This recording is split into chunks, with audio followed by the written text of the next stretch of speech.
Welcome. This is the second panel. How do I get an academic job, right? Those of you who don't know me, I'm Professor Chellappa, and we have a guest here today. They have already been introduced. I think we have a continuing panel here, so they're all known to you, so we don't have to introduce them. I used to teach a course as part of the future faculty program. The second course is on, the third one. Second is on teaching. The third one is basically parts 1 and 2 here, and we did the whole semester. And we also used to bring folks from NSF, ONR, and other places, and they had a project to do, which was how to write a proposal. So we divided the whole class into 5 groups. One wrote to NSF, one wrote to NIH, one wrote to DARPA, and this Professor Stamm told me that his first grant that he got was based on what Wait, it was based on advice you had where you said, don't apply cold. You need to go build a relationship. If you're not doing NSF, if it's something like defense, you need to build a relationship. It's dead in the water if the first thing they hear is when you submit the grant. That is right. But I was telling Matt, then I didn't get anything out of it. So I think you should put me as a consultant. But what you think? How many of you think? How many of you think you should have put me as a consultant for helping me get the money? Raise your hand. Don't be afraid. If you didn't get it, then of course, then he can sue me. All right. So academic position, how do I get right? It's becoming difficult for the following reason. Professors are not retiring. It's a great job. Okay? And the positions don't come as often as they should. When you hear Cisco wants to hire 300 engineers and so forth, right? It's a big number. Google want to hire this many and so on. But in academia, very rarely such a large number of... But you also hear Ericsson fires 3,000 people. So, that's one thing. And the second thing is, for every position we open up, we get 150 applications. And we usually get 1:5 is the ratio. If I have one position, we like to bring 5 for on-campus interview. Because bringing you for on-campus interview means I go to the dean and make a case for it. He has to pay for the travel. Oftentimes the department has to pay. And we have to do all of that. So there is a limit on how many we can bring for on-campus interview. So these days people are Skyping. So if there are 150 positions, we have to at least bring it down to 20 using Skype. And then from Skype we go to 5 to bring to campus. So you got to really not only have a great resume, CV, right? That's a must, because there's a committee that looks at your CV. Anyway, I'll just make a few opening remarks and then the moderators will jump in. And the committee comes up, unless it's a very focused research where there are a lot of people who are experts in that. In general, the research is, search is broad. So you will have, professors from various disciplines, and they all have to agree that the number of people they want to talk to Skype, 20. So from 120 to 20, so 1:6. So your CV should be really very nice and different, and etc., etc. And then you come and then, publications, so it is becoming more and more difficult. There are many things you can do right now, how to make it easy. One of the things we have found useful is that not just work with your own advisor, just work with others. Because when I look for letters, oftentimes I see 3 letters you need, okay? One from the advisor which says this guy is super, fine. We almost discount it. Then the other 2 letters come from the committee members or professors with whom you took classes. Very vanilla letters. He was in my class, got an A or something. We don't care. Whereas if you have done research with some other professor, then the letters are substantive. So right from day 1, see if you can do those kinds of things that involve with other professors. That's one thing we have found useful, okay? Second thing, summer internships. It's not just to make more money or go to Google and eat well. No. Summer internships are useful because somebody from there can write letters, a different kind of a letter. That's something you did actually led to 2 patents. These days it's very common for our students to go and work in Xerox or anywhere. Even in the university. Okay, yeah. So, right, so that distinguish, you have to distinguish yourself. How do I choose from 120 to 20? It's very hard. Everything looks good, right, when you apply. Right, so right from now you just start on, and also focus on the best papers, the best conferences and best journals. We don't count, and we know what good conferences are. And in academia, you can't really fool anybody. If you bring me a resume with 200 papers in SPIE, I'm not going to even touch it. Nobody cares. It's not reviewed properly. Most of them aren't. Right? So always publish in the best journals and the best conferences. That's one way to distinguish yourself, right? So it's just not about numbers. Okay? And application process.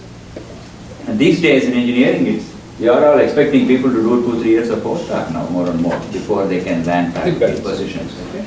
In fact, many of our recent assistant professors have done postdoc. So that's becoming a thing. So you may like physics. Look at sciences. You want to look at postdoc, and this is true. Academic institutions, I don't necessarily agree with all of these rankings and so on. Only in rare situations you hire from some places that are seen as not as ranked as you are. There is that little bit of a snobbishness that's there. So when you do postdoc, if you do from Berkeley and MIT and Stanford, it has a bit of a nice luster to it. Think about that. We may not agree with that, but if that's reality. Of course, it's not, we always say it's not important what you do, but where you do it. I'm sorry, it's not where you do it. I have been at too many panels today. I had a 90-minute meeting with the provost. That's what happens. I'm sorry. This should be the other way around, right? Not where you do it, what you do it. But that's a nice cliche. But sometimes people look at where you do it also. Okay. So those are my opening things, and we'll have the panelists, address different aspects of what we see here. You all have the list, and let's not just be talking from here to there. We can, ask questions and so on, make it more interactive. So how many of you were here before, in previous section? So can anybody summarize points from the previous section that are relevant to this section, please? Otherwise, why were you here? Because several of the points that Professor Chellappa raised were discussed before. There are several others. Anybody cares to summarize? How many other points we made that are important for you to get a job? Anybody volunteer? To see if we are transferring any information or we're just talking? You want to do it? Okay, go ahead. Interact with others. Just others? This is a summary, a short summary. Okay. Doesn't matter, yeah. What else?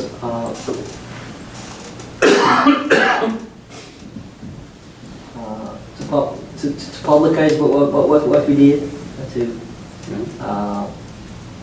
whether in the conferences or in the review panels.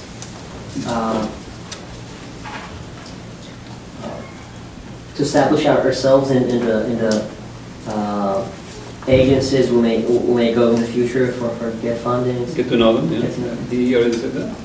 How about the letters? What else we said about the letters in addition to what you heard from Professor Chellappa? How can I remember? I don't remember. I mean, this is more important for you. I'm not looking for a job as just a professor, right? So, we said also it's important, like what he said, get people outside of the department or outside the university to give you letters. That's why he mentioned the internships. Also to work with other professors in the committee we have when we were doing our PhD. I was just pointing to them, Rama, that we have so many mechanisms here to help them, and unfortunately the percentage of the students that they use them was abysmally small. I think that's very important, being able, because when we get letters,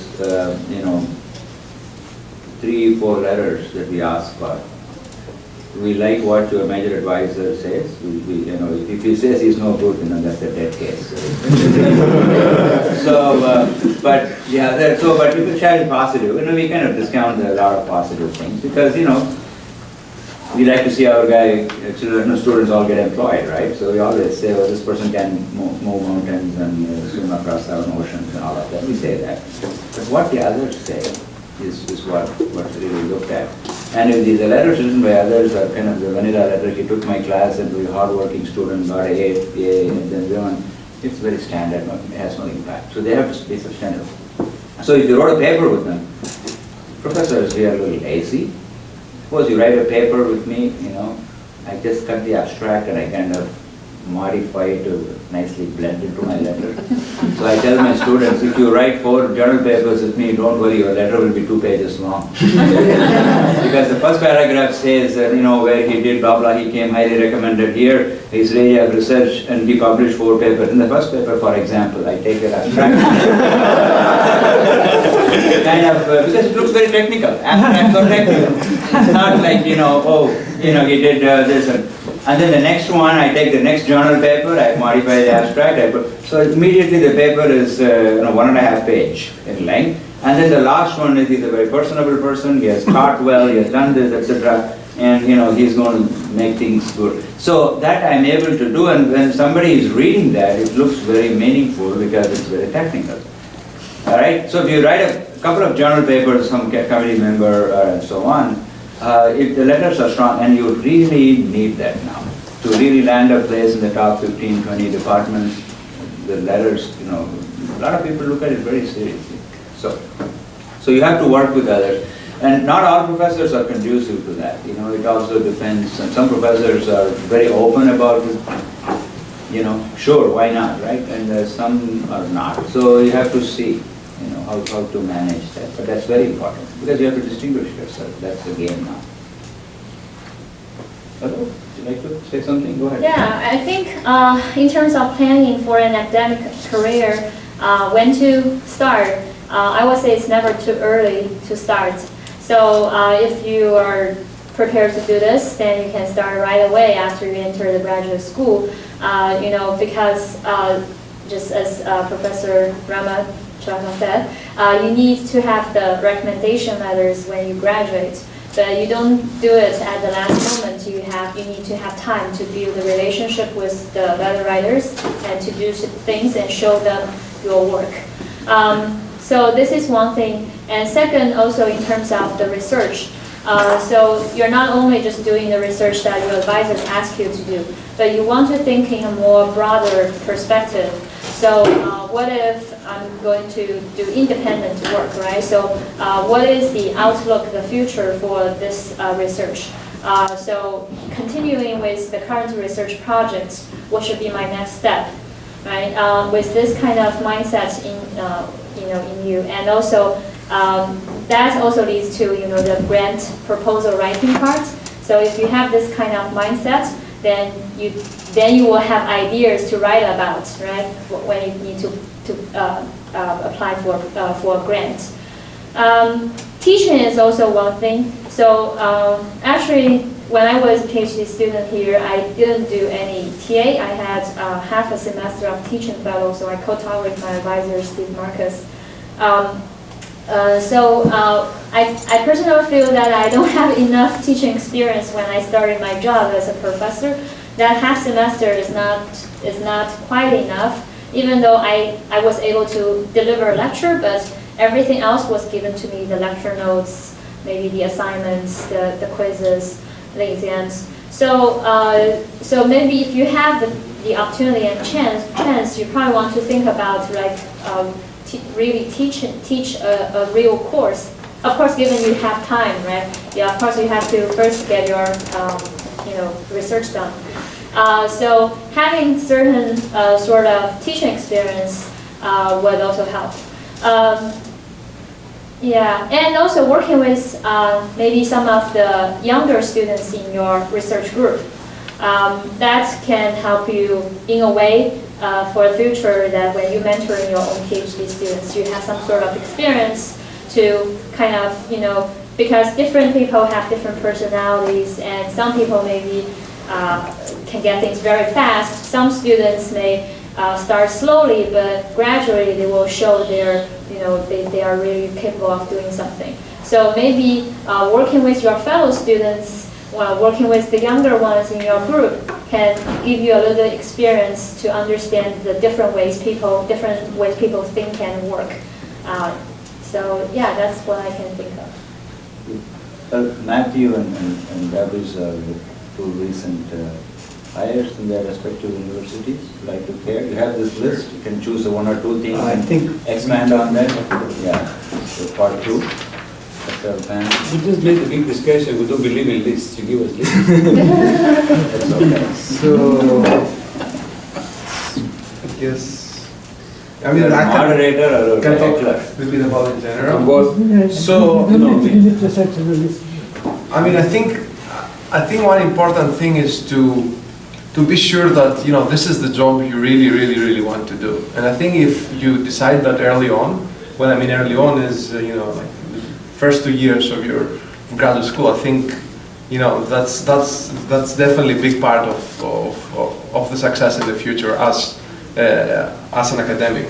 Now, one thing also is that you need to start thinking early on how you want to distinguish yourself from your advisor's research. So basically, by the time you are ready to apply for academic position, it has to be clear from your research statement or from your publication that you're not just, you didn't spend your time in a PhD just solving some problems that your advisor threw at you. This can happen in the beginning when you start. But by the 3rd year, it has to be clear that you're basically teaching your advisor, you're educating your advisor about research problems, and you have overcome, you become better than your advisor, right?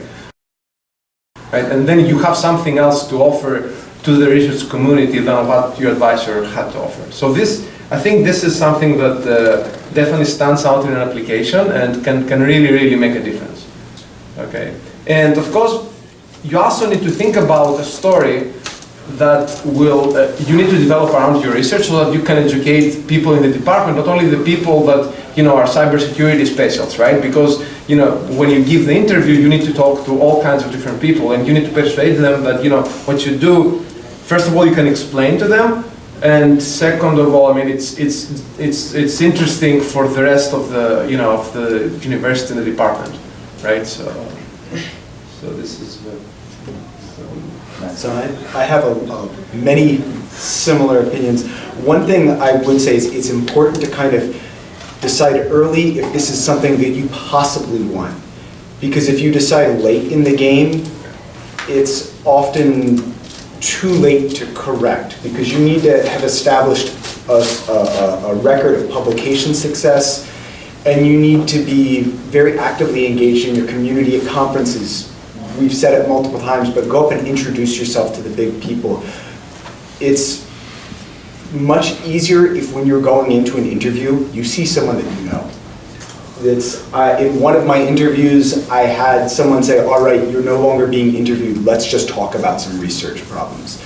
If you're lucky enough to have something like that, then your path will be much easier, but that only happens if you kind of actively put yourself out there in the beginning. And it's very hard when you're a fresh PhD student and you're seeing someone where I've read this paper, I think it's fantastic. Most of the people in your field actually are very nice, very generous people, and if you go up and introduce yourself to them, they will spend a little time with you. Another thing is find out if this is the path for you. Talk to many other people. If there are other recent students of your advisor who've gone on to academic positions, talk to them. Talk to as many people as possible, because no one person will give you perfect information. And also make sure that you talk to people who are where you want to be. If you ask your friends don't really know anything. Ask other people who are people in your research group who've become professors recently. Ask other faculty members here. Another thing that has been said multiple times, but it's incredibly important to be able to communicate what you do and what is special about what you do, and not what your advisor does, but what you do, to a general audience. When you're in an interview, you're going to have to, so I'm in signal processing and in a very particular area of it, half the people you'll talk to will be in microelectronics or electrophysics or something like that. You need to be able to establish what you do in the context of larger electrical engineering. And even when you're talking to other specialists, they're so focused on what they do. You need to be able to convey why what you do is unique and important to them. So get really good at like a 2 or 3 sentence explanation of what you do, and then a 1 minute explanation of what you do. for when people are a little more interested. So all these people are smart, they should be able to understand what you do. I mean, you should take care of that. Basically. So. Yeah. If you start talking about the details, like the tiny technical details, no one cares. I mean, people do care, but only in your subfield. You need to be able to explain what you do in the context of larger sets of research and why it's important. And your ability to communicate is just as important as your technical ability. Because if you establish that you're good at solving something, but you can't tell anybody why it's important, no one will want to work with you. Yeah, and Matt reminds me of something. So one thing I would say is to be open-minded to other fields, especially related fields. So, for example, if you're doing very theoretical work, maybe you can also look into, applied math department and physics department, and maybe you were doing some computer engineering, computer science departments. And for myself, actually, I transitioned from electrical and ECE to an industrial and systems engineering department. And in order for this transition, of course, there should be a natural transition. You're not just totally change your field. So the research, the problems are still, there's a continuum theme there. But it also requires you to understand the other field and what's their philosophy and what's their language. I remember I went to the major conferences in industrial and system engineering. It's called Inform's annual meeting. Maybe some of you, I don't know, would probably go. So this conference, they has a part just for like a job fair. So you can go and submit your CV, resumes, and then talk to the people. Some, a lot of universities will set up some desk there in this job fair. And I remember the first time I went there, I gave them my CV, and they asked me, what do you do? And I started to say something like very technical detail and in the electrical engineering language, and they couldn't understand, so they lost interest right away. I even had like sort of an informal interview at the conference, and turned out the person who actually it was interesting, was a business school. They interviewed me, so it was even bigger gap. So I started talking about all those, stochastic control, filtering thing. I can see the person just went blank, didn't know what I was talking about. And later, there's a younger person who also in the interview there. So I bumped into her later and I talked to her. So what do you think about my interview just now? And she was giving me very nice, candid opinions. And I started to learn, there are different styles, different languages. So when I came back from the conference, I really looked into, for example, their curriculum, their research papers.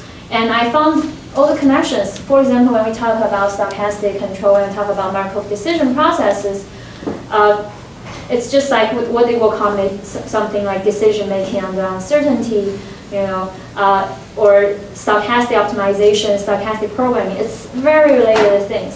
So if you can sort of express your research in a language people understand, then you can broaden your chances. You might be able to find jobs in another area. And sometimes, especially I feel, in the industrial systems engineering department now, I feel this field becomes more and more open to our ECE graduates. The time when I applied, a lot of the departments they were like, what? What ECE? How has that something related with us? I think now people in there, because they do a lot of like optimization, for example, it has a lot to do with machine learning, and like what Professor Rama Chellappa does. And it has a lot of things to do with maybe like control. So maybe you will find that another area actually they are in a very high demand for some of the ECE graduates the kind of research they are doing. So you will find another outlet. Yeah. Professor Makowski, how do you land the job? Sorry. No. It's clear that the employment picture is insanely competitive. So I certainly don't want to discourage you. Just reminded of what my advisor used to say, is that there's always room at the top. That's easy said, right? But at the end of the day, if this is the job for you, and I would echo what was said before, think very, very hard before you decide to go that path. If this is the job, this is the path that you want to follow, make sure that you can be the best you can be, because second best doesn't matter, all right? You're not going to be in the picture. I would also say that it's true, for each position we get 150 applications. Eventually you'll have the honor of Skyping with Professor Chellappa or whoever is on the Search committee. or the search committee. I see them only after they clear the search committee. Eventually you make it to campus. But I think that, as always in human affairs, I think organizations have a very, very difficult time to judge human potential. I think it's true, for example, we mentioned this with selecting graduate students. Most of my colleagues often do not look for the obvious signs as to why, for example, the graduate student will not be a good fit for their program. And I think that also applies, at least that's my opinion over 30 years, that we don't really look very carefully at the human potential in a particular faculty. We have a tendency to go for labels. We have a tendency to kind of drop from the bucket maybe people who could actually be good potential candidates, but we don't, simply because we are very conservative. We are afraid of making mistakes. And so your role when you apply is to kind of be able to go beyond this, is to cross this barrier and make yourself seen by us or by whoever is going to hire you as really someone different, as someone who can do the job, although you may not have gone, for example, to best school. You may not have gone to MIT. In fact, you would have gone to University of Maryland. Okay? Maybe you have an advisor that is not as well known. But it doesn't matter, because what we want to see, what I want to see when I interview, is whether or not there is mileage under the hood. And in particular, what I like to see, and I think that that's true also for many of my colleagues, is that as areas are moving very, very quickly, they're changing. When the research areas are morphing at the speed of light, what we like to see is not someone who looks towards the past, but someone who looks towards the future. Someone who can adapt, someone who's open. And I remember very well going, for example, more than 35 years ago, going to an interview that was in a department different from the department that I graduated from. And someone asked me, by the way, would you be able to, or would you be willing to teach such and such course, which is a course that I had never taken as a graduate student or even as an undergraduate student? And the answer, you argue, is going to is obvious, right? But I think that a lot of faculty candidates that I've seen will answer negatively. They'll say, no, I cannot do that. And I think for me, that's the kiss of death. Because if you are in this business, I think as was mentioned before, an open mind, curiosity, energy, intellectual energy is really what matters. The rest, I don't want to say is details, right? But the rest is ancillary. If you don't have that drive, if you don't have that openness, this intellectual openness, don't apply. It's not worth it. And finally, I will close with the following comment, is that not every job that you have a shot at is worth having. And I'm saying this in relation both to industrial jobs, but also in relation to academic jobs, especially that, and again, maybe I will disagree with Professor Baras here, that the landscape 10 years from now will be unrecognizable. And I think that as you engage on the new path, if you think academia is for you, just think carefully, try to figure out what the future will be, because it will really be your future, and you don't want to be stuck in it if you don't like it. So you mean to say that you agree with me, disagree? But I never know with you. I never know. But I said the same thing, so... Yeah, after me. Thank you. So I'll get very practical, okay? So you apply for a job. So the first thing you want to do is to get to those that are going to be interviewed, right? Whether Skype or not doesn't matter. But let's say, how do you do that, okay? So go back to the things we've discussed. You got to make yourself known by going to conferences and so on and so forth, right? Having the letters of recommendation, having top-rate research, okay? Having some teaching experience, all these things should be reflected, and then somehow you make it to the interview. Into making it to the interview, trust me, if I know a person from another university because I visited there and I talked to him or to her when she was a student, and I was impressed, I'll make sure that I write a little note to the search committee saying, pay attention to this person. That covers a lot more than anything else I've said. You got to do the other things because they are necessary conditions, but if you have that kind of connection with someone within a university, you are immediately being given attention. Okay? Now, suppose you get the interview. The most important thing, right, in hiring decision is your personal conduct and performance the day of the interview. You have to give a very good talk that has to be understandable. You have to answer your questions on the fly very well, because all these are discussed at the aftermath in the search committee. You may have everything equal. Somebody both give good talks, but the one person cannot handle the questions, the other can. She will be prepared. Okay?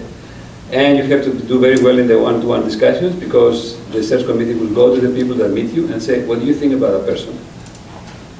So to do that, because I don't think anybody was born to be a particularly spectacular interviewer, you have to train. So it's good to prepare for these things, have people drill you, give the talk again and again, make sure that you have people that they are interested enough to give you difficult questions, and make sure that the structure of the talk is informative to broader audience, and that you are prepared to ask questions. I'll tell you a little trick I do sometimes, right, when I'm in my good form, because I'm not always giving good lectures. Sometimes I leave open things because I want questions on this, because then I want to impress people how well I answer them. Right? So, I mean, you laugh, but there are tactics. The same way you train to get an exam, you have to train to get an interview.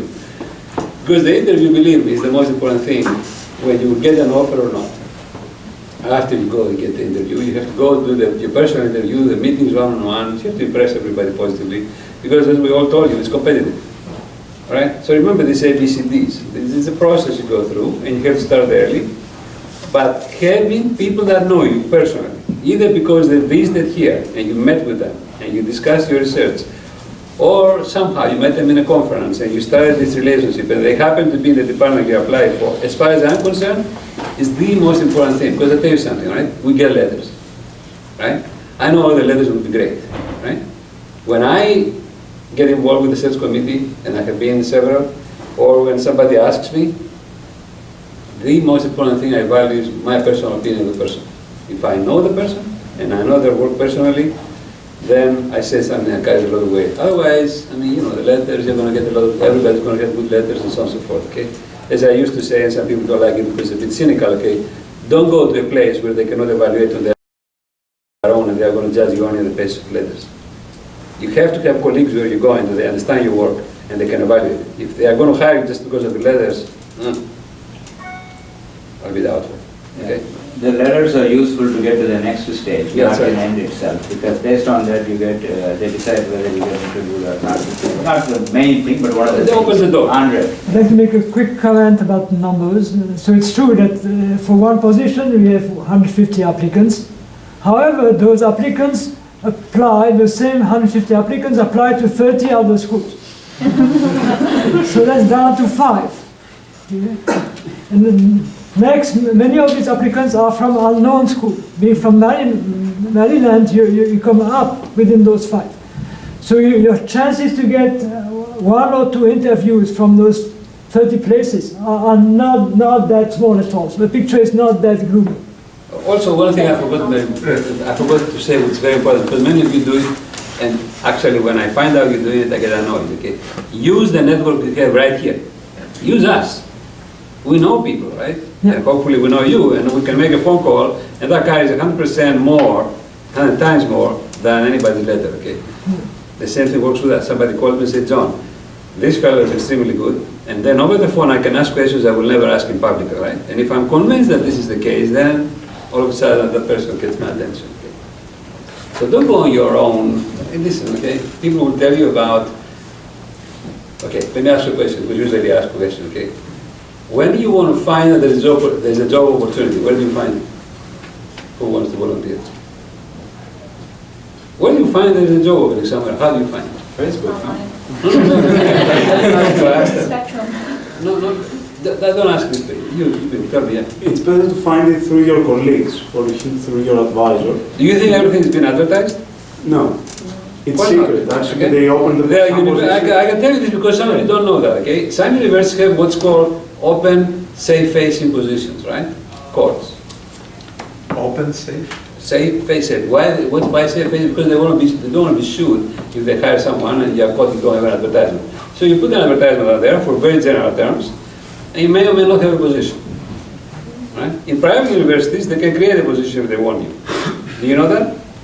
So, if somebody convinces somebody that you are good enough, and you go through your interview and blow everybody out of the water, they will make a position for you, even if they didn't have an advertisement. Or they may advertise after the fact just to cover the law. So not everything that you apply for, I'm sorry, but I have to give you the real life, right? Not everything is being advertised, and not everything that's been advertised is sought for. You may see some titles in the positions, and the position that actually eventually gets hired is not exactly the words that are there. This is partly because the fields get to be intermingled and there's no clear distinction, and partly because universities, everybody goes for top talent. No matter how you get it, doesn't matter if you get the top talent. Right? The rest is technicalities. Okay? So, again, I'm telling you, the best advice I can give you if I don't get anything out of me, get people to know you and try to impress them positively, right? That's it. And you have a chance here, in the conferences and so on and so forth. So when we bring all these distinguished speakers here, and we have round tables, and we have room for 20, and I see 3, I ask myself, what are these people doing? They don't know about this person? And because I know people that work in the very area the person is visiting, and they don't show up. Make sure you go to all the seminars. Yeah. I also want to add that you seem to be given the impression that you're here for a few years and then you graduate and you go to back applying for a position. But I think that increasingly over the last few years, there's been a move for our graduate students to, when they graduate, not to get an academic position directly, but to get a postdoc position. And I think that's something to consider very seriously. You may not have considered it 15 or 20 years ago, but today it seems almost unavoidable. And I think it's also a way to build, one, the contacts, build the track record, because nobody wants to hire someone who's essentially blind, okay, where you have absolutely no idea whether or not the thesis was done because the problem was that of the advisor.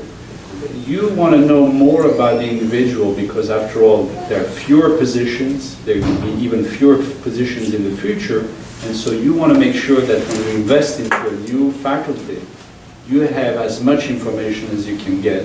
And having 1 or even 2 or even sometimes 3 postdocs may not be totally out of the question. One postdoc is good. If you land a good academic position, that's good. Otherwise, go to Google. Anything more than, my position is Chellappa. Anything more than 2 years of postdoc, it's going to start counting negative.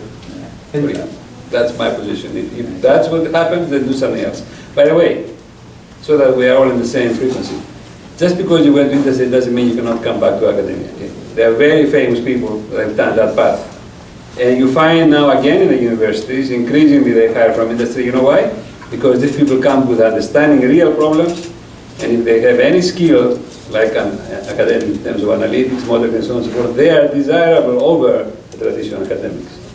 You want a university that does that all the time systematically? Look at Berkeley. Look at the bios of the people and see where they were when they started and how they ended up in Berkeley. Even recent ones. Right? Look at UT Texas, right? You look at several places. Okay? MIT. So it's not impossible. Actually, when I was a student and graduated, the golden path to academia was, if you were in communications, you go to Bell Labs, which was the best laboratory for doing research.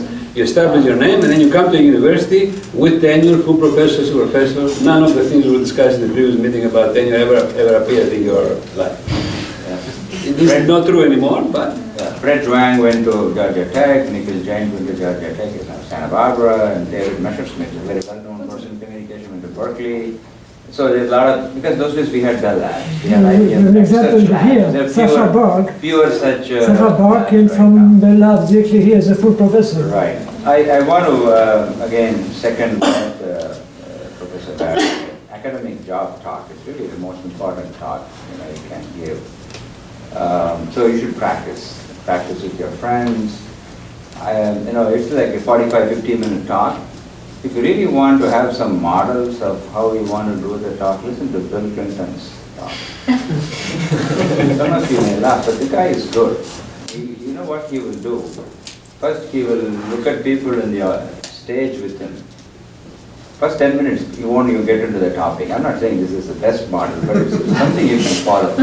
He will relate his work with everybody else on the table. He said, well, Professor Makowski, I recall we both were at the Information Theory Symposium in 1974.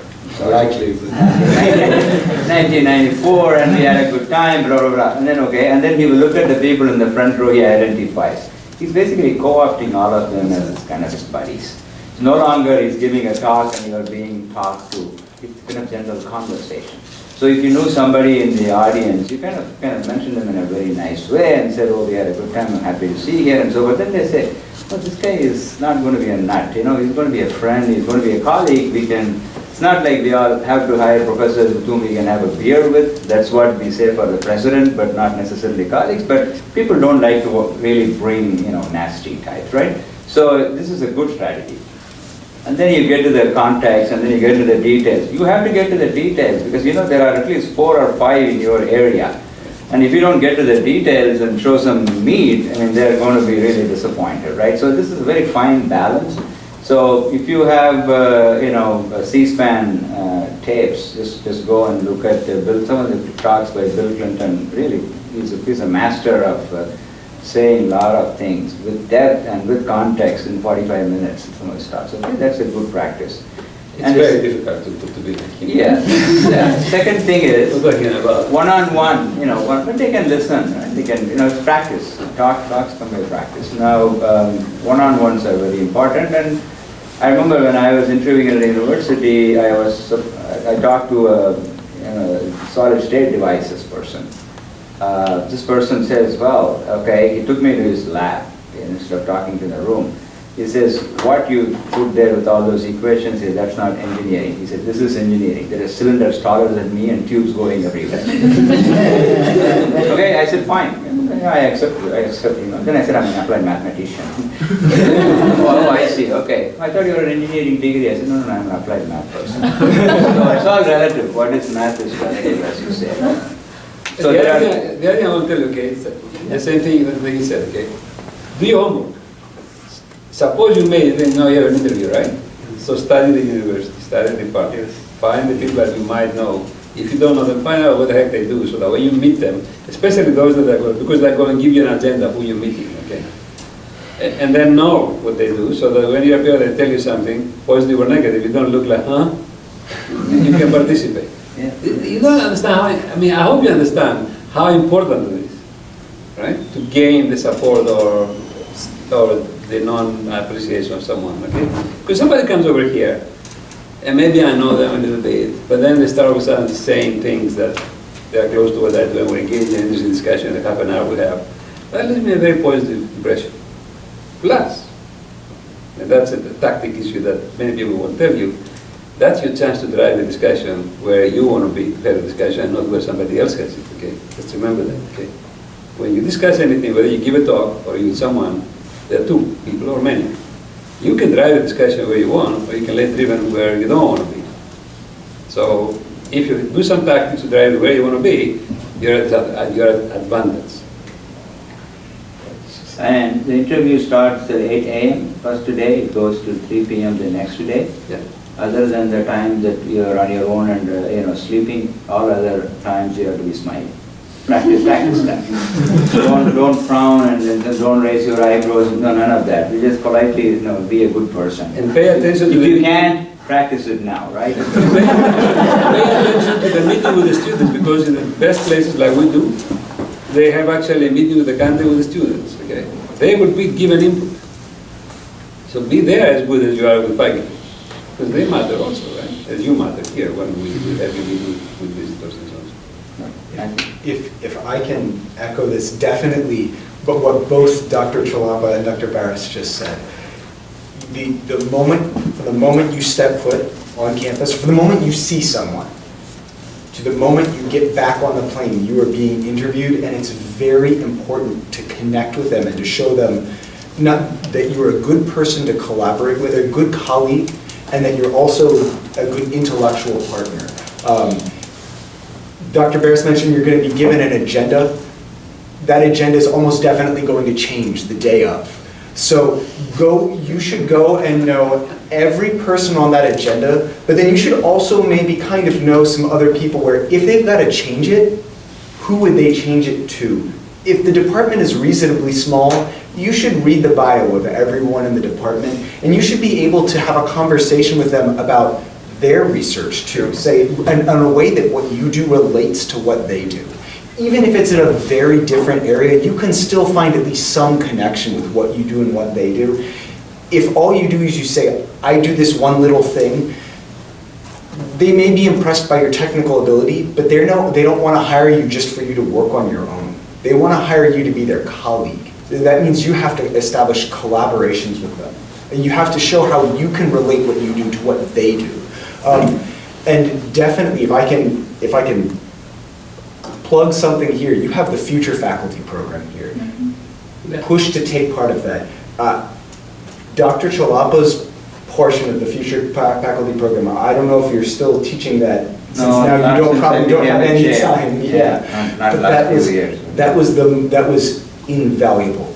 I learned what would be expected in these interviews, how to be able to pitch what I do. You learn so much, how to sell your ideas, how to look for funding, how to be able to communicate what you do. This is a tremendous resource, and it doesn't exist at many other universities.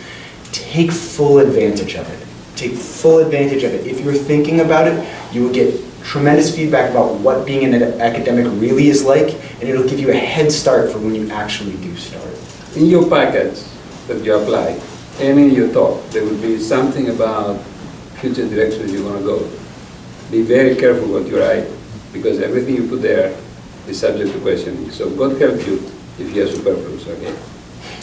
So make sure that you put things there in your future directions package and you talk about your directions that you can intelligently and cleverly, and you've thought about, talk about them. Because, as we say, to make a good reputation, a good impression takes 100 inputs, one bad input and you drop. Okay? So be very careful. So if you have something generic there as a bullet, you should be able to say something very specific about that thing that you had there for future direction. This is very important. It happened to me many times, but because future direction is the last line, you can't put details, right? So it will sound generic, but I always had in mind a very specific thing, and multiple specific things I could tell about this generic He set them up. He's nice. I mean, this is what I was telling you. He set them up. He put it there so they can ask the question here, the answer. So, and they will ask me because like there were many people like John, and then they will ask me, okay, I saw this thing, you said parallel. Many people like John. So you said parallel algorithms about this advanced cryptographic protocol. What do you mean exactly? You can always do parallel algorithms. No, but I mean this and this and that. So I could explain more. So this is the last slide, but it's very important, and people can get you. So next topic, assuming your interview went well, and the chairman calls, hey, faculty loved you, you did a great talk and so on. So we would like to make an offer to you. Right? And then they will give some kind of an offer. And as Larry David says, you don't have to accept it right away, everything, but don't start nickel and diming the chair. Because that, even before you go there, then they're forming some kind of an opinion about you. Usually you can ask for a certain increase in salary, I think, because they know that's coming back. So we know, so that is fine, but some other things here and there. But otherwise, the whole thing about being a professor is that it's not something that you charge by the hour. So if you want a job where you charge by the hour, this is not a job for you, because we spend a lot more time than we get paid for. And so are you, right, as a graduate student. You know that. So if then you get paid less. That's a different story. But the point is, we don't really give the impression that for us money is important. Anything you ask in terms of supporting students, we appreciate that. Lab, whatever we could, we appreciate that. But if you get into a lengthy thing and going back and forth and so on, it creates kind of a negative impression. So watch for that, right?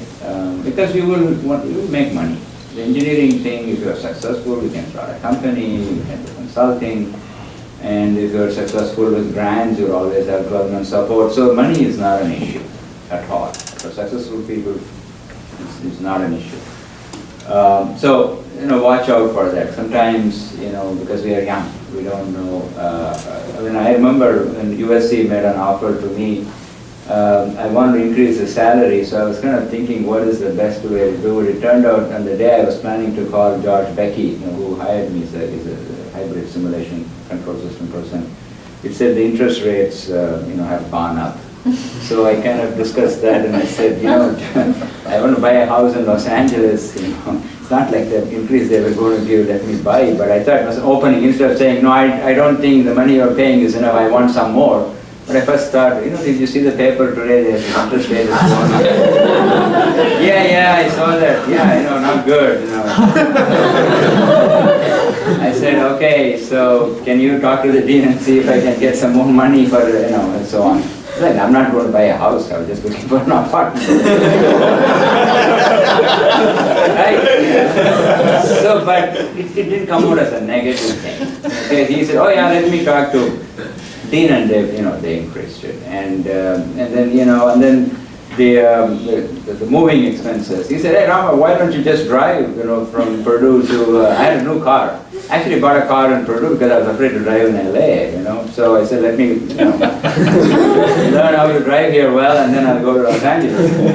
Why don't you just drive? Because, and I said, no, I'm not sure yet about my driving, skills. And he said, just come with a friend and buy him a return ticket. I said, nah, maybe can I ship my car?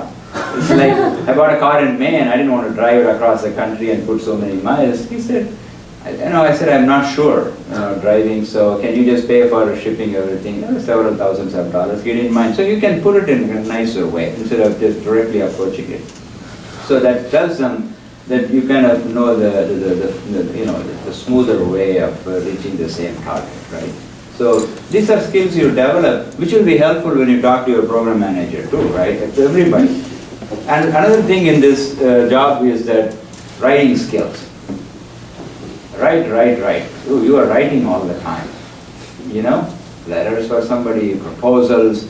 Sometimes the DARPA PM will say, well, this is a March sweep time, I have 300,000 left, is this something you can send me 2 pages right away? Then you should put everything aside and get a 2-pager out, and you get a 300K, not a bad sum of money. So writing, and some students have writing blocks, they just don't write well. So if you think you are that person, write early, write often, write more. Just every day get up in the morning and think of something to write about a 5-page. That's very important. These days our conferences are becoming very tight in terms of acceptance. It's becoming like a composition competition. British guys get all their papers in. Because they explain the same thing so beautifully. And then, you have some convoluted way of saying the reviewer is catching his get, no, I don't understand this. Whereas, the British style of writing, that's their language, right? The Queen's English. So you should be able to compete with that. So I have all my buddies from Oxford and Cambridge just getting their papers in left and right. Not your technical content, it's your English, I tell them. So writing, extremely important.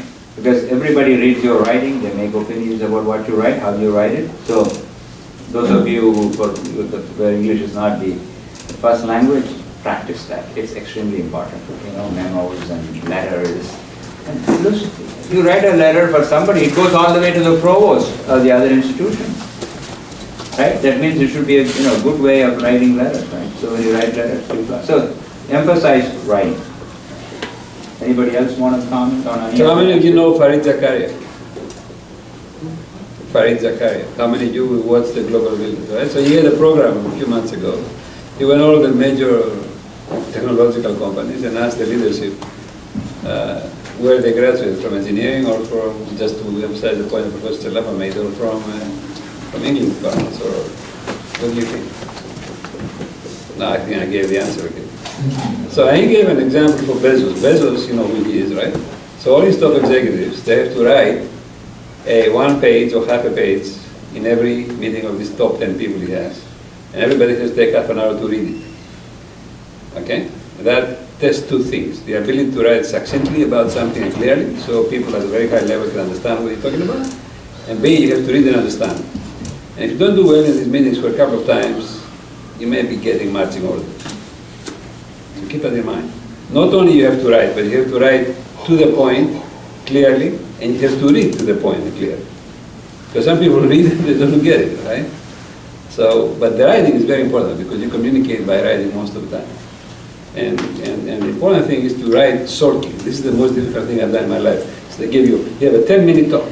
And you know me, I always run late, okay? So giving a 10-minute talk and make it within 10 minutes is extremely difficult because you have to select every word. And of course say something that cuts the message across. So exercise this. It's not very difficult. I mean, and you can start this from students. You can read each other's papers and, provide comments and, see how it's written, editorial things and so on. That's very important. Writing, especially in proposals, the well-written proposal usually gets. How many of you have groups on your own that you get together, 3 or 4 of you, and talk to each other, give talks, present technical things, interact this way? How many of you have it? I'm not going to grade you, just tell me. See, that's so good. When we were at Harvard, we were about 8 of us, and we will be with another 8 from computing and so on and so forth in 3 or 4 groups. Like for instance, a professor will teach us something that we thought it was new, and we want to learn more, okay? So we'll say, okay, the professor will give a lecture, fine, we'll follow, but we're going to get together and have our own little thing, and then we'll go back to the professor and say, right, here's a better exposition of what I just talked about. Okay? And, that was unbelievably joyful to the professor and to us. Right? So please use each other. I mean, work with each other. I mean, you are all in this together, right? I mean, it's not just us that you can take advice or help from. With respect to the writing also, with respect to the writing and in relation to your application, it's very important, like what was just said, write succinctly and effectively, because the search committee is going to have to read through 150 of these. Well, they're probably not going to read through 150 of these. They're probably going to cut out a bunch. But know kind of the order in what they read. The first sentence of every paragraph should carry meaning, because somebody may take your research statement and just skim through. Or your cover letter. Your cover letter follows a particular format. The first paragraph kind of says who you are, what you're applying for, where you went to school. The last paragraph will say, enclosed is my blah, blah, blah. But in between, you need to be thinking, what is the message I want to convey? And how do I make sure that stands out? And it may even seem a little crass, but they're going to be looking at so many of these. If you have something that you really want them to see in the cover letter, maybe put one thing in bold. Because as somebody's flipping through lots and lots and lots of these, you may get somebody who's looking at your application when they're really tired, or when they've looked at 3 really terrible ones right beforehand. You're not guaranteed, they're not going to sit there and read through every sentence and weigh and deeply consider. They're really busy. They're really busy. You want to make it easy for them to be on your side. So you put in all of the work so that your audience doesn't have to. Your audience has no responsibility to read what you've written. It's your responsibility to try to make them want to read what you've written. Make yourself stand out. So revise it and practice it. So this is the last part of the panel. Questions from you? We have been talking to you as though we are looking for a job. We are not. So throw your questions at us, and one of us will, choose to answer. Don't be shy. This panel is for you. Yes, sir. I have a question regarding the qualifications. Okay, so all of you are saying that we need to publish in top tier conference, that's it, okay, it's very, very good and very important. But suppose that you finish your PhD, you go for a postdoc, and you participate in some grant writing. Is it going to make more difference if you have some proposal written during your postdoc, or you have, for example, a lot of top tier conference? It's more detailed what I'm Right. Yeah, I think to graduate you should have a lot of good papers, yes, right? So, that comes first before the proposal thing. But having experience in participating, writing proposals is important. What I have done when I do large proposals, MURI and things like that, 2 weeks before the deadline, I will call my top, 4, 5, 6 students. We'll spend a whole weekend in a conference room. I bring food, and we will just go over the proposal, wordsmithing it, editing it, and putting new pictures and this and that. They found it very useful, and many of them are now in places like RISE, CMU, and other places, right? So it's helpful. But you're not expected to have proposal writing experience as a graduate student. It's good to have, but definitely you need to have top quality papers in journals, and that again in the first stage is a very useful thing, and quality matters, right? Especially here in academic institutions, that's very important. That's why I tell the folks, don't just try to get something out, but always get in the best places. It requires work, but it's rewarding. Your profile is that much better. Anybody else want? Yeah, I have a question. So maybe we can see that here the student body, especially for graduate students, are maybe over half of them are international students. Yes. So if we are considering going to academia, is there anything related to this? Like maybe we're not native speakers of English. Yes. So is there any maybe anything maybe we're maybe in some inferior situations or something special that we need to pay attention to? Well, who wants to answer this? I have my answer. So Most I'm people an in this panel international. are international. I would answer He's the only one, that. Yeah. You're applying for a job in the US, not in Beijing, right? I think that answers it crisply. Right? If you want a job, an academic job where you're supposed to teach, and last I checked, English was the language of instruction, then you'd better be able to perform in English. This becomes an issue in private universities, because private universities really put a lot of premium on teaching. Right. Okay. Because if somebody goes to Brown, they spend $46K per year. And I put 2 kids through Brown, and the parents want to know that the kids are getting good education. Because it's not always, forgive me for saying this, accent or this or that, but in terms of how much you care about students, how you, the overall package, right? But, so it's important. The private schools are very sensitive that you will be a good teacher. So, it could be that if you explain things very well, then it's not an issue. So you have to take some effort, as Makowski says. There's so much competition. And if you want to excel, if you want to be a professor, you should be able to talk well. Not just in classrooms, everywhere. You are talking. Talking heads, professors are, not just the guys on the TV. So we're talking to everybody. So it's very important that we are able to explain things well. And so that is, I don't consider, it probably puts you in a slightly disadvantageous position, but if you know that, you rectify it. Finally, the question is, do you really want to do this job? The answer is yes. There's no better job than being a professor in the United States. Okay? People, judges, they have tenure, but they wear those uniforms. I don't have to. I sometimes wear suit and tie because I see my provost. It's gone. Once I see the provost gone, I take the tie off, I take the coat off. Right? So, and you have freedom of what you want to do. And you have the great honor of working with super colleagues, and you have the pleasure of mentoring students. This is the best job. Every day is different. Huh? It's never boring. Every day is different. Yeah, every day is different. You're reading so much. So when I have to talk to new graduate students, I don't know, some of you may be here when I taught, I said, doing graduate studies in the United States is a privilege. Okay? I believe Enlu was just this. Okay, sure, I'm coming to that. Taking the bar of my eyes. I'm a computer vision guy, right?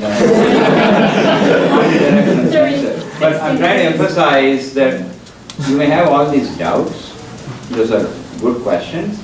But this is the best job you can get. And when something is really so good to get and you really want it, you just make sure you get it, right? So just work on it. And it's a 40-year super life. I'm telling you. We become professors at 28, now maybe low 30s, till 68, at least 40 years, maybe more. You have every day, it's amazing. Every day is amazing. Like Professor S.R.S. Varadan used to say, he's at Quran, maybe he's still there. First he was trying to figure out, what is all this thing about, and then he realized that every day he's coming to work to play. Every problem was a new toy for him to play with and kind of shape it. And then his students were partners in the game. And he said then every day he couldn't sleep in the bed, morning he wants to get up and he wants to come to play. It's a very positive attitude. Every job has its frustration, but you got to be like that. Then you are happy, your colleagues are happy, it's all nice. So you won't be moaning about, this, that, and so on. Anyway, next. Go ahead, please. Thank you. So, as an international myself, I understand your concern. I had probably similar concern and thoughts when I was a student too. So I think definitely it's important to to speak well and to write well. You should try your best to improve the English.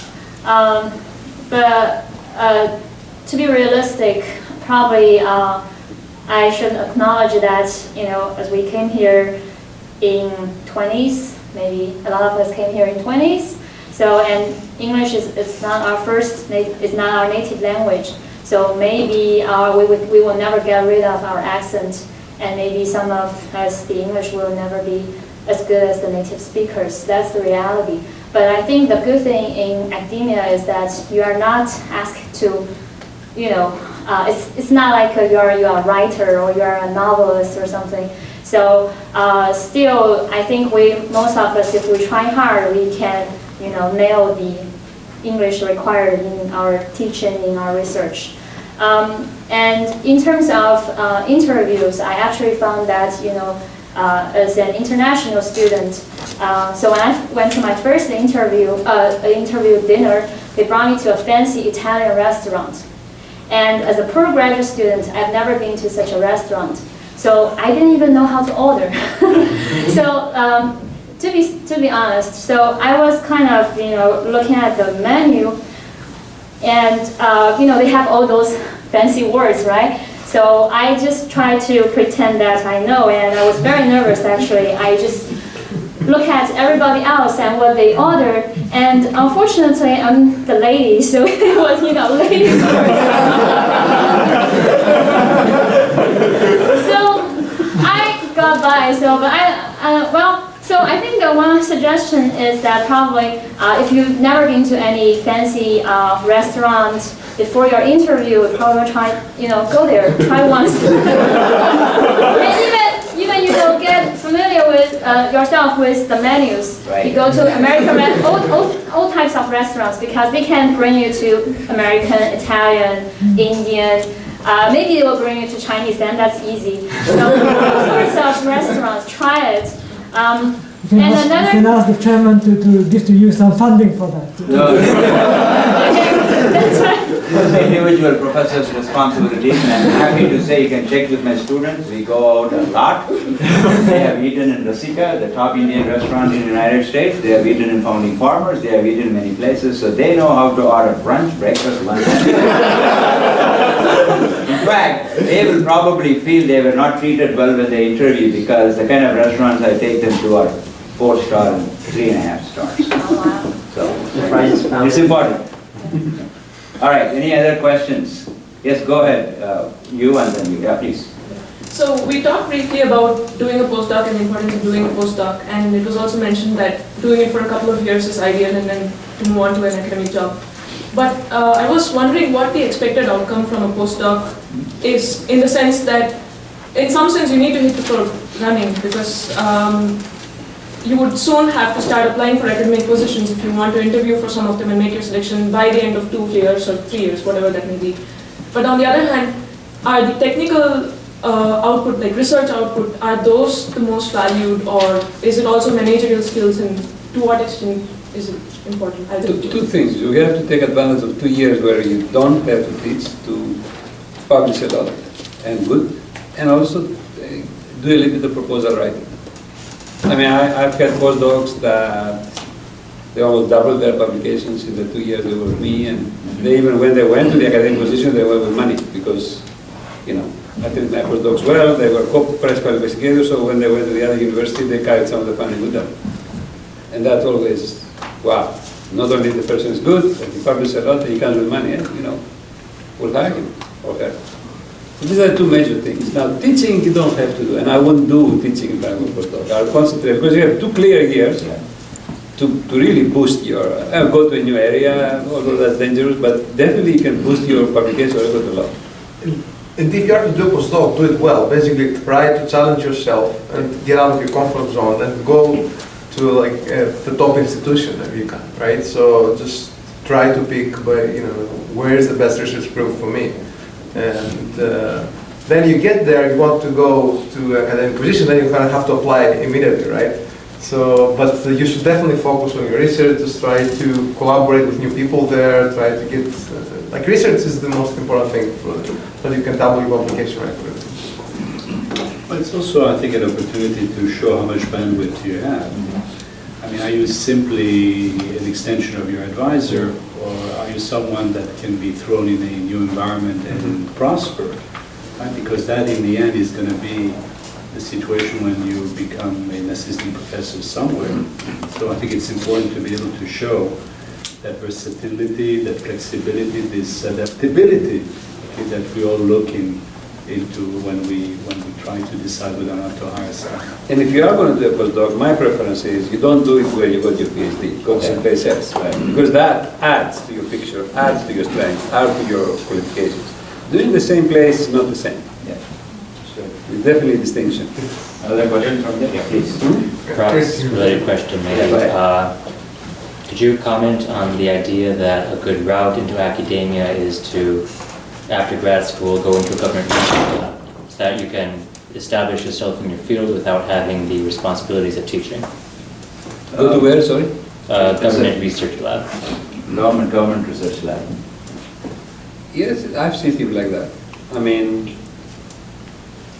some of the government labs around here, they have fantastic laboratories, so you can actually do great work. The danger with government labs, and I'll be absolutely frank with you, fall asleep, okay? Because it's not the same intensity as you have in industry or academia. So if you can go to a group, there are great groups around here, but there are also groups that I would never go if I want to go to an academia position because they're kind of lax, okay? So if there's a great group that I know the people and they're producing great work and they have great labs, some young people go there, particularly because the labs you're going to find in some of the government labs, you're never going to find in universities or in industry to research. So you can go there, and I know a few people have done that, and then you go back to academia after 2, 3, 4 years, even longer. Okay? But it's more difficult than going postdoc and then academia. Okay, in the end, it will depend how good you are, okay? How good is the work you've done and so on and so forth. But there is a possibility that you can, I can see tracks, especially when you have a need for experimental apparatus and labs that they are not easily accessible in universities, that path may be having an advantage. That's right. I would also add the following to what John Baras said. On one hand, it's difficult for a department to select wisely. But I also think that it's not easy for, let's say, someone in your shoes to decide whether or not the environment is good for him or her. I think that sometimes requires, I don't want to use the word wisdom, but perhaps some insights. It also requires perhaps talking to people who are familiar with the environment, who have a long-term perspective, both on the environment as well as on the kind of career that you want to engage. And so I think that it's not because someone makes you an offer that necessarily you have to go there.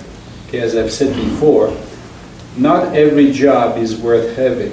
I think keep that in mind because it's going to become increasingly more so. Okay? Even jobs that pay well. And the problem is that once you have a job that pays well, you have the so-called golden shackles. And once you got that, it's over because it's very, very difficult to move after that. Okay? So think wisely, think strategically, and think about really what you want to do long term. Because at the end of the we can give you tips, we can give you tips here and there, but it's really about what is it that you want to do that will make you happy long term. If you cannot decide that for yourself, who can for you then, right? I'll be very brutal, okay, in this next statement. Whether you go academia, industry, or government, your first and foremost concern should be to be marketable. Period. If you're not marketable, I take my hands off. You have to be marketable.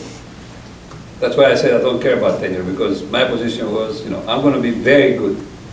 If wherever I am, people don't appreciate, don't give me tenure, too bad for them. I have other place I can go. Okay. If you're in industry, this is actually the rule of thumb now. You go to California, people go to California, tell you, they find a job in other top companies, in 1 month they start looking around for other companies, and the companies do the same. It's actually unbelievably ridiculous what's going on as far as loyalty. You used to be able to join General Motors or General Electric and IBM for life. Not anymore. Okay?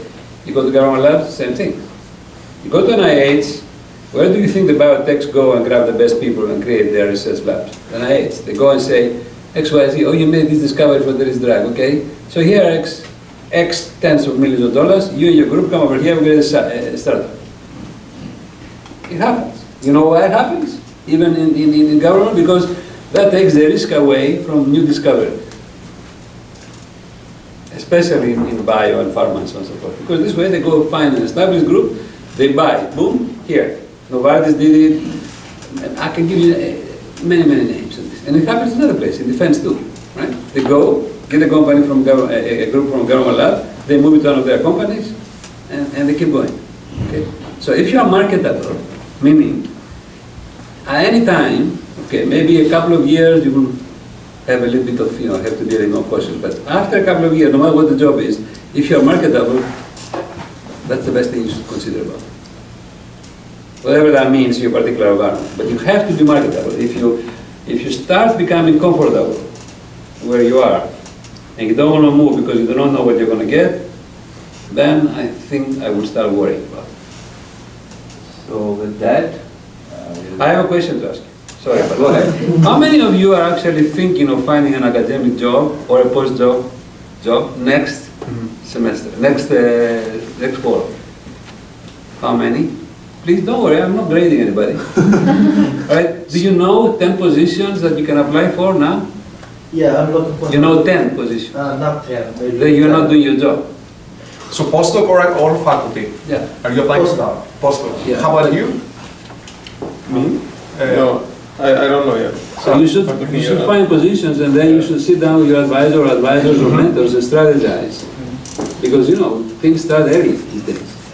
Yeah, I actually have a question about postdoc positions. Should I go to work with big names or young pioneers? What do you mean big names here?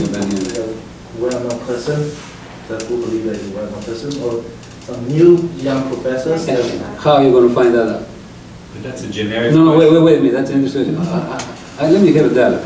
How are you going to find who is worthy and who is not worthy? Just by the name? People have name and have a long title before Yeah, the name. yeah. That's a well-known Did you talk to your advisor first about what these people do and what is his or her opinion about that? I haven't thought about that. Yeah, please do. Did you talk to the other two people who talked about that they are part of your program here? In other words, my position is very simple, right? Don't be impressed by names or titles. You have to look for substance. And as Professor Makowski said before, it's very difficult at your stage to actually make the judgment alone. Use the environment to help you, and then make the ranking. And by the way, don't go just by the name of the universities. Okay? I can give you excellent groups in universities that are not very well known.